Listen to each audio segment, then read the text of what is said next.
Hi. Do you have any idea what this is and why I've got it? If you do, you're in the right place. This series of videos is going to be for hacks or tips and tricks, if you will, for people either beginning to go through or in the process of going through surviving head and neck cancer. I am Don. I am a survivor, 8 months now. And I want to share with you some of the experiences I had, but I don't want to do it all in one video. I like to give you bits and pieces, give you a couple of things to watch, because one of the things I definitely remember from when I was going through the process was I was bored S-less. You can figure what that means. I want to do it with some wisdom, some signs of experience, but I also want to add a little humor to it if I can. It's always nice to make people laugh if you can do that successfully. I don't know, you may laugh, you may not laugh, you may think it's all silly, but hopefully we'll get you to crack a smile here and there and recognize what's going on. This little thing here is a sack full of lymph fluid.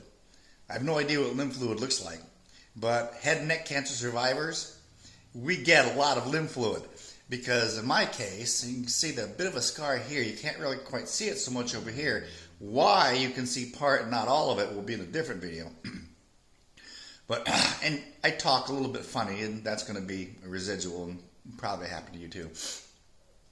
But this scar here is because when the surgeons went in and removed my tonsil, which was cancerous on the left side, they pulled this whole flap of skin back and they removed several of my lymph nodes. Because of the lymph nodes being gone, now I don't have the right drainage or something, and it's something called lymphedema. You learn all sorts of different phrases. You learn different physiologies. You learn all about certain parts of the body that you never really realized the intricacies and how they worked before, unless you were already a medical professional. All sorts of little things I've learned through this time, just in studying what was happening to me, what was going to be happening to me, how can I correct what is happening to me, or mitigate those issues that were fixing to happen to me. And I'm guessing you're probably in the same boat. The biggest thing that I remember from the time I was diagnosed and until everything was over was my curiosity. I wanted to know whatever I could, what to expect, how to deal with what to expect, what I was going to be going through. And it was difficult because there's not a lot of people that can give you advice. There's not a lot of people out there that are willing to or that are able to communicate it. And it's hard to find. I mean, you don't walk down the street and say, hey, have you ever had head and neck cancer? Can I ask you some questions? The one place that I went, and there may be more places, but there's one place I found the day I was diagnosed, because, you know, like you, I went on to Google and I popped in there, tonsil cancer. Tell me what I need to know. And I came across a site called Cancer Survivor Network, CSN. It's a website. It's actually somehow sanctioned with the American Cancer Society. I don't really know the relationship. But it's, as it says, Cancer Survivors Network. I guess if you're not a survivor, you can't really type in there. But either way, it's broken down in a forum for every type of cancer: toe cancer, eye cancer, ear cancer, nose cancer. Well, head and neck cancer is a cancer group, if you will. There's specialists there's oncological specialists who specialize in head and neck cancer, as compared to lung cancer or breast cancer or cervical cancer or something like that. And in this head and neck cancer forum, lots of great information. Not applicable to everybody, because one thing you definitely learn nice and early is that everybody's cancer is different. I had HPV-induced tonsil cancer on the left side that had metastasized into my lymph nodes. You may have the exact same diagnosis, but here's the rub.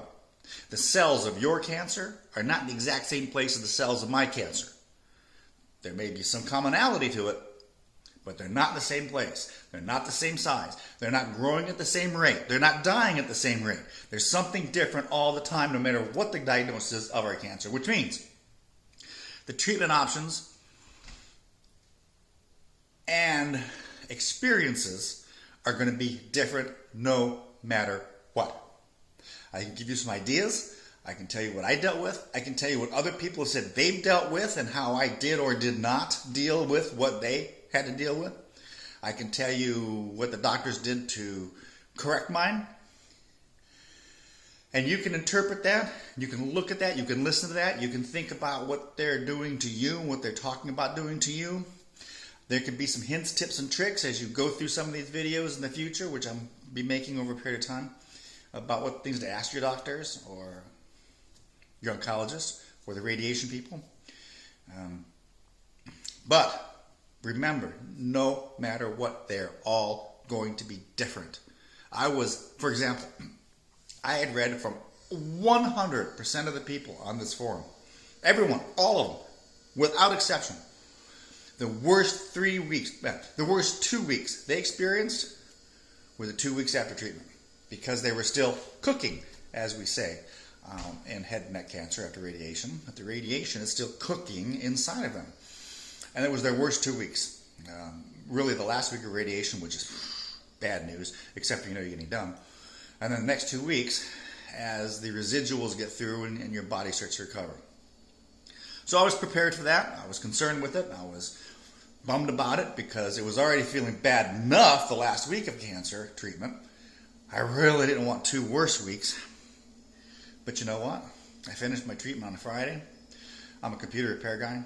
Monday, I was able to drag myself out of bed and go see a customer. And I was tired as daylights. And I wasn't thinking right. And I was hacking. And they thought I had that fear flu or COVID that people call it. I didn't. I just cancer treatment. And I felt bad being in their house. But it was an opportunity to work. And I hadn't worked on anything in 4 months. So I did. But anyways, I got out of the house. And I did something.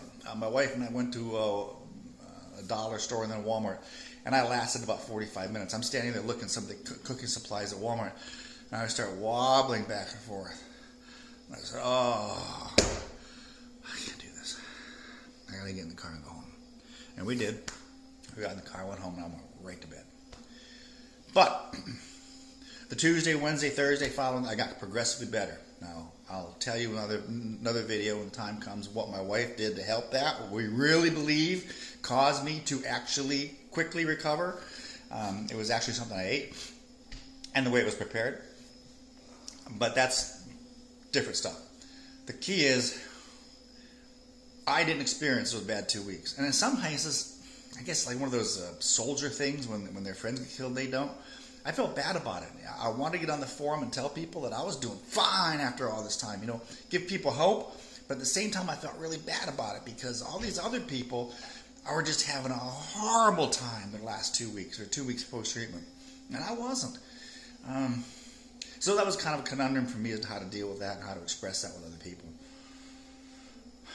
But back to the key, and the reason I told you that little bit of a story was because we're all different. And you may read from everybody, those 2 weeks are going to be horrible. You may hear from me, they were not horrible. And you don't know. Wow, am I horrible or not? I don't know. And you're right, you do not know. That's the key. You don't know, and you want to know. It's killing you. You want to know. You know you're going to survive. You got radiation, you got chemo, you might have a surgery like I did, trifecta. Doctors are going to say it's 95, 99% survival rate. You can feel good about that. You're going to hate going through what you're going through. I get it. Sometimes you think the treatment's worse. But you don't know. Yeah, and that's really the way it is. You don't know. And you're not going to know until you go through it. The key is be prepared. Listen to people like myself. Listen to other people. Read the thing on the forum. Don't spend too much time on what we call Dr. Google. You can get a lot of horror stories out there. You can start getting yourself scared. I know you want to do it. You want to pop into Google and start reading everything. Can I get it? Read about the treatments. Read about the cisplatin that they're going to give you in chemo. Read about the side effects.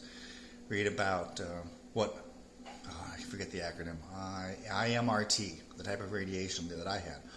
Read about the photon treatment that some people are getting. Read that stuff.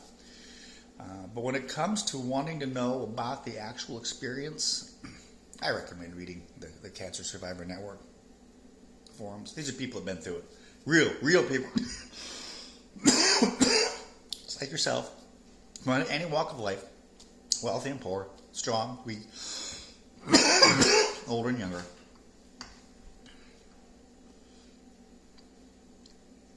Listen to those guys. As far as the experience and what you can expect, and some of the things to help what you expect, like I told you about, I got the scar here, but you don't see the scar here. There's a reason for that. There's something I did. Well, my wife did, because I was going through treatment in this area here that we didn't do to this area here. And that makes a big difference. Nothing we can do to save the lymphedema. I just got to rub that out. There's a little rubbing treatment I got to do every day. Eventually we'll show that to you, to try to get this stuff to drain somewhere else, because now that I got this here, it acts like a dam, and the fluids can't flow through here like they're supposed to. So I got to kind of redirect the fluid to someplace back on my shoulder, something like that. I went to some kind of physical therapy to learn that kind of stuff, and you probably will too. You learn about dietitians. You're going to go to speech therapists. Yeah, speech therapists. Who'd have thought? Physical therapist. There's a plethora of doctors and medical professionals you'll be dealing with. Appointment after appointment after appointment. Daily radiation. Then you got to go to this appointment, that appointment, this appointment, that appointment. And it's so freaking exhausting. I get it. We all get it. We all understand. That's what we're doing, and that's what we're going to be talking about. And this is just the first one, kind of an introductory. See, I didn't even comb my hair. I didn't have my shirt set up right. Pfft. What do I care? This is for information. This isn't for prettiness. This isn't for being a YouTube star. It's to give you information from my experience. That's it. There'll be another one. Watch for it. Hacks for head and neck cancer. They're coming.